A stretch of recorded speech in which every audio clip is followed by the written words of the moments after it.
Hello friends, भाई बहन mummy blog में सभी का स्वागत करती हूँ। उम्मीद करती हूँ अच्छे हेल्थ में होगे और परिवार का ख्याल भी रखते होगे। तो राधिका के घर में एक आफत कम थी, उसकी खुद की सासू माँ, जो गुनगुन की भी सासू माँ आ धमकी। मुझे तो समझ में नहीं आ रहा है गुनगुन की सासू माँ क्या सोच के राधिका के घर में गई है। जाना था तो राधिका की मम्मी के घर में जाती, पर इसके घर में आके वो क्या जताना चाहती है।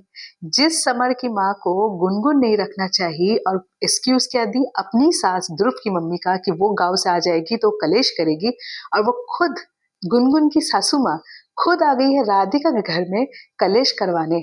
और राधिका, तुमने उनको रख के बहुत बड़ी गलती की। तुम उनको रखी हो, अभी समर की माँ तुमको इतना सुनाएगी ना कि तुम बैठे बैठे गंजी हो जाओगी। तुमको तो उनको रखना नहीं चाहिए था, क्योंकि उनके वजह से समर की माँ वहां नहीं रह पाई, चाहे गुनगुन का ये बहाना ही क्यों ना था। पर वो यहाँ पे आई तुम्हारे पास है। अब तुम्हारे घर में कलेश होने से कोई नहीं रोक सकता।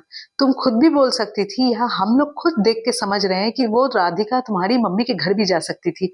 पर यहाँ पे तुम उनको अपने मुंह से बोलती कि अब मेरी मम्मी तो अकेले रहती है, मेरी मम्मी के घर जाओ। मगर तुमने ये भी उनको नहीं कहा, बल्कि तुमने उनको 2 दिन के लिए रख भी लिया। तुम बोल रही हो कि ठीक है 2 दिन के लिए अब रहो, फिर देखते हैं मम्मी से फोन करके। तो तुम्हारी मम्मी क्या कोई लंदन या पेरिस में रहती है क्या?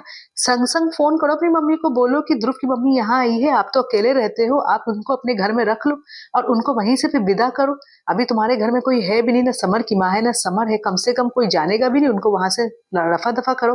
पर तुम हो कि बैठ के अपनी सास की बुराई कर रही हो। मैं ये देती हूँ, वो देती हूँ, ये करती हूँ, वो करती हूँ, और वो ध्रुव की मम्मी, आप किस हक से राधिका को बोल रहे हो कि हाँ तुम्हारी सास तो जानबूझ के करती है? तो आप गुनगुन के साथ आप क्या करते हो? आपके गुनगुन की आरती उतारते हो?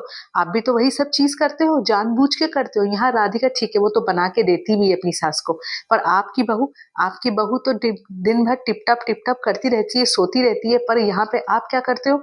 यहाँ खाना आपको बना के देती है कि नहीं गुनगुन, ये तो मुझे नहीं मालूम, पर यहाँ पे गुनगुन का जीना हराम तो आप ही करते हो। सो रही है तो उठ जाओ, सुबह उठ जाओ, उठ के सारा काम करो, ये करो, फलान ढमकान करो। तो आप भी तो वही काम करते हो जो राधिका की सास राधिका के साथ करती है। फर्क यही है कि गुनगुन से बेटर है राधिका थोड़ी। नहीं तो आप लोग दोनों में कोई फर्क नहीं है, ना समर की माँ में फर्क और ना आप में। आप दोनों में कोई फर्क नहीं है, आप दोनों एक ही थाली के चट्टे बट्टे हो। तो आप कैसे राधिका को बोल रहे हो कि हाँ तुम्हारी सास ज्यादा ही कर रही है, तुम इतना करती हो फिर भी तुम्हारी सास वो नहीं करती है, ये नहीं करती है, फलान ढमकान इतना मत बोलो। अपने घर में देखो, अपने घर में झांको। और गांव से आई हो तो क्या फिर गांव जाने में शर्म आ रही है? इतने सारे होटल्स है, आप कोई होटल में जाके रहो। आपको राधिका के घर में ही आके रहना है, क्योंकि राधिका घर में आपको कलेश कराना है। मतलब आप लोगों को कोई भी शांति से रहे ये चीज समझ में नहीं आता, ये चीज देखा नहीं जाता है। अपने घर में बहू अगर सही नहीं है तो दूसरे घर में चली जाओ, दूसरे घर में सास बहू में लड़ाई चालू करवा दो। बस आपका यही एक नीति रह गया है। अब देखते हैं फ्रेंड्स क्या होता है यहाँ पे। तो भाई इनके लड़ाई झगड़ा का तो कोई दी एंड नहीं है। नया साल क्यों ना आ जाए, पर इनकी नई शुरुआत लाइफ में नहीं हो सकती रिलेशनशिप की। इनके लिए वही सब गड़े मुर्दे उखाड़ते रहो, वही करते रहो, यही रह गया इनका। तो चलिए देखते हैं क्या होता है आगे। जो ब्लॉग अच्छा लगा प्लीज एक लाइक जरूर कीजिए, चैनल में नए प्लीज सब्सक्राइब जरूर कीजिएगा। तब तक के लिए बाय बाय।